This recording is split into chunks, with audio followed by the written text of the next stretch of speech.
Hai hai hai. Assalamualaikum warahmatullahi wabarakatuh. Halo anak-anakku kelas 3 SD Muhammadiyah Bulu. Bagaimana kabarnya hari ini? Tetap semangat, tetap sehat, dan luar biasa. Allahu Akbar. Nah, anak-anakku semuanya, hari ini kita akan belajar tentang kemuhammadiyahan. Kelas 3 semester dasar. Nah, sebelum kita memulai pembelajaran pagi ini, marilah kita berdoa terlebih dahulu. Berdoa mulai. A'udzubillahi minasyaitonirrajim. Bismillahirrahmanirrahim. Alhamdulillahi rabbil alamin. Ar-Rahmanirrahim. Maliki yaumiddin. Iyyaka na'budu wa iyyaka nasta'in. Ihdinas siratal mustaqim. Siratal ladzina an'amta 'alaihim ghairil maghdubi 'alaihim waladdallin. Amin. Alhamdulillahirabbil alamin. Wassalatu wassalamu ala asrafil anbiya'i wal mursalin sayyidina wa maulana Muhammadin wa ala alihi wa ashabihi ajmain. Amma ba'du. Ya, anak-anakku semuanya, marilah kita memulai pelajaran ini dengan senang, dengan semangat, supaya apa yang kita pelajari bisa bermanfaat untuk kita sekarang dan sampai akhir hayat. Oke. Di pelajaran kemuhammadiyahan ini kita akan belajar tentang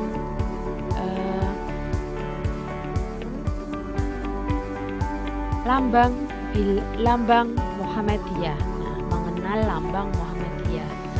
Sebelum kita mengenal lambang Muhammadiyah ini, kita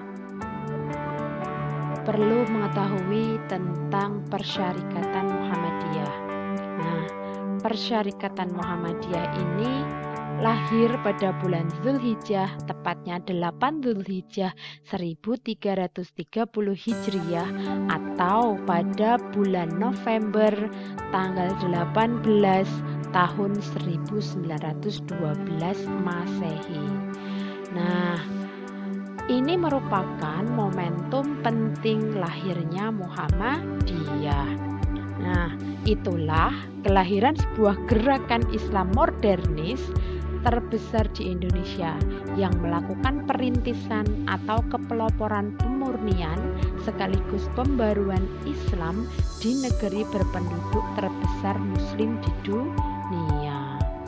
Nah, sebuah gerakan yang didirikan oleh seorang kiai alim, cerdas, dan berjiwa pembaru, yaitu Kiai Haji Ahmad Dahlan, atau nama kecilnya Muhammad Darwis, dari kota Santri Kauman, Yogyakarta.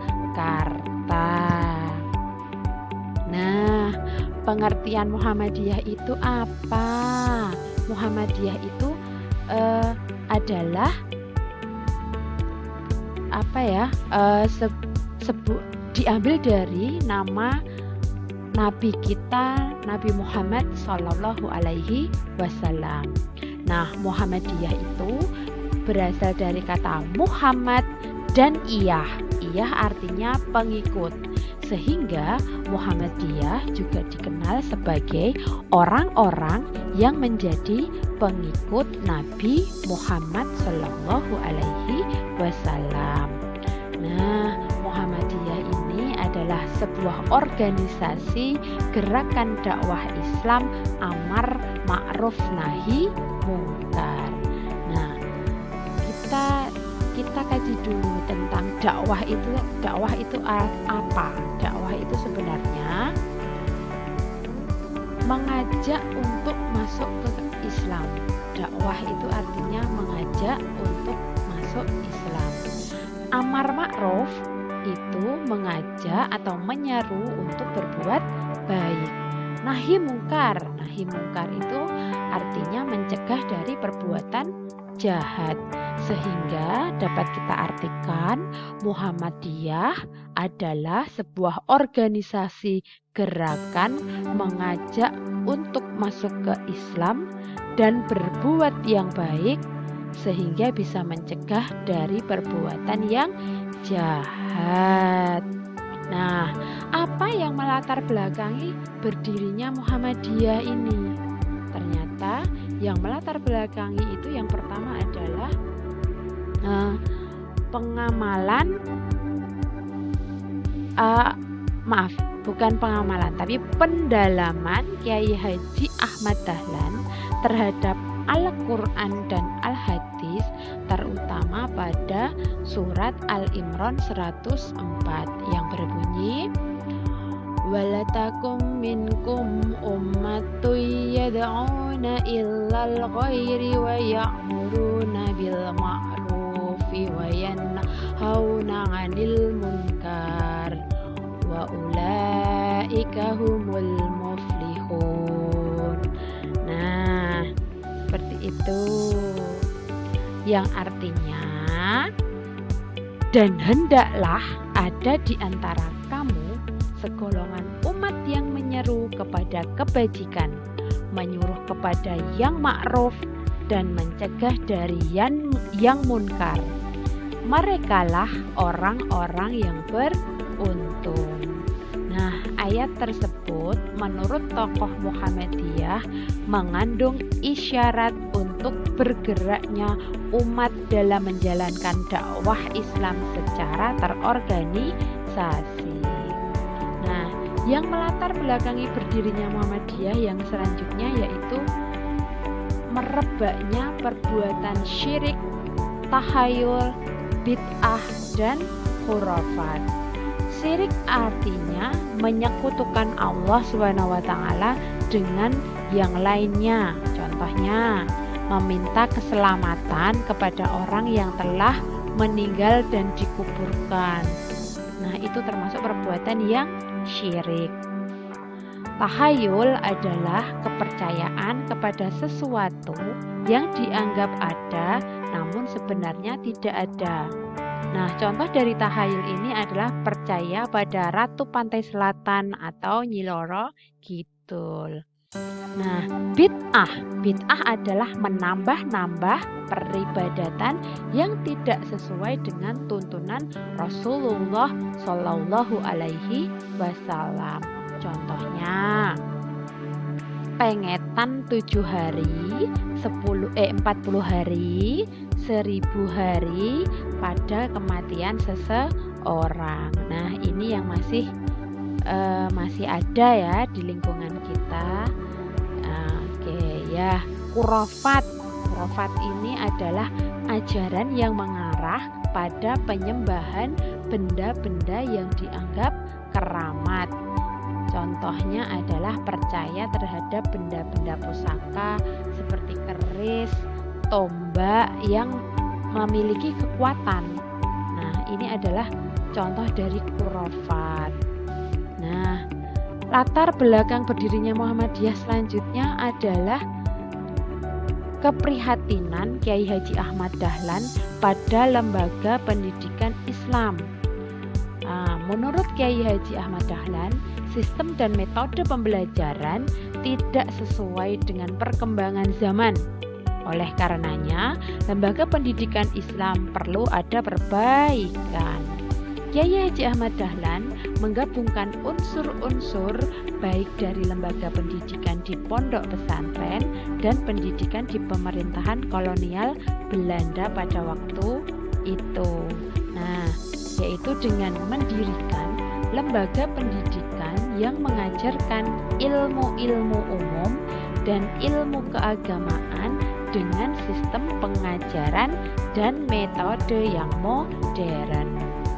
Yang selanjutnya yaitu pengaruh dan dorongan gerakan pembaharuan dalam Islam.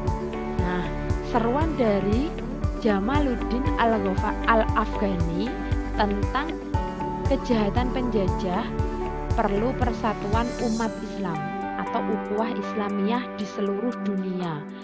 Nah, seruan dari Jamaluddin Al-Afghani ini diterima oleh Muhammad Abduh dan Rosyid Ridho, seorang ulama dari Mesir. Nah, hal ini menginspirasi Kiai Haji Ahmad Dahlan dalam mempelajari kitab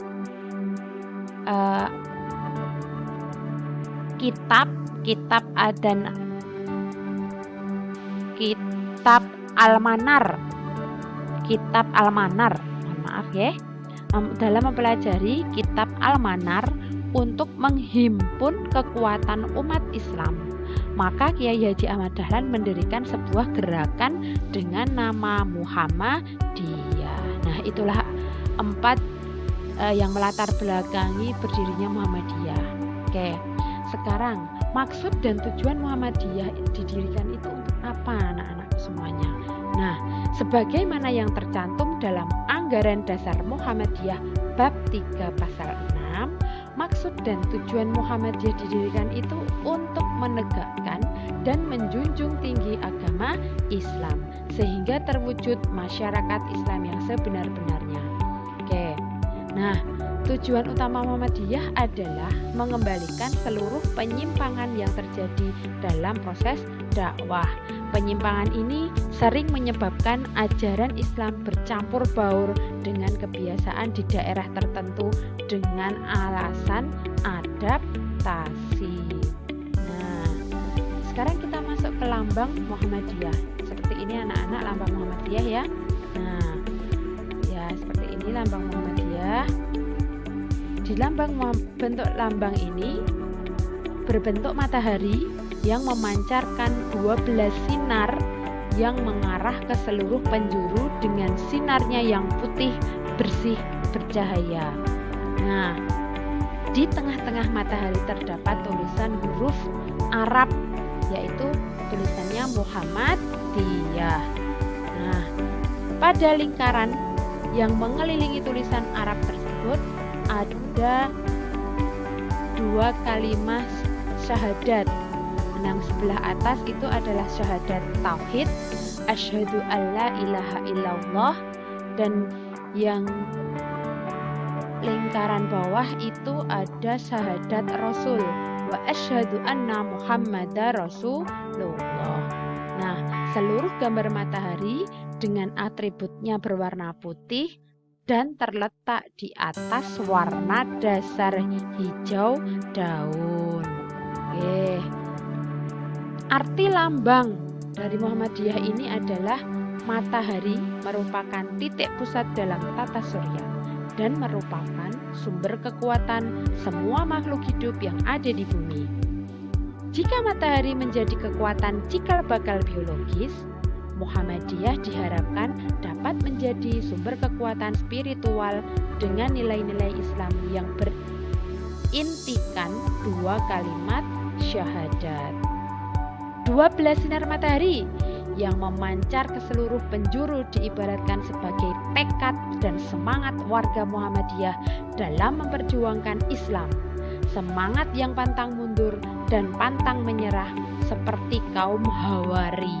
Kaum Hawari itu adalah sahabat Nabi Isa yang berjumlah 12. Nah, warna putih pada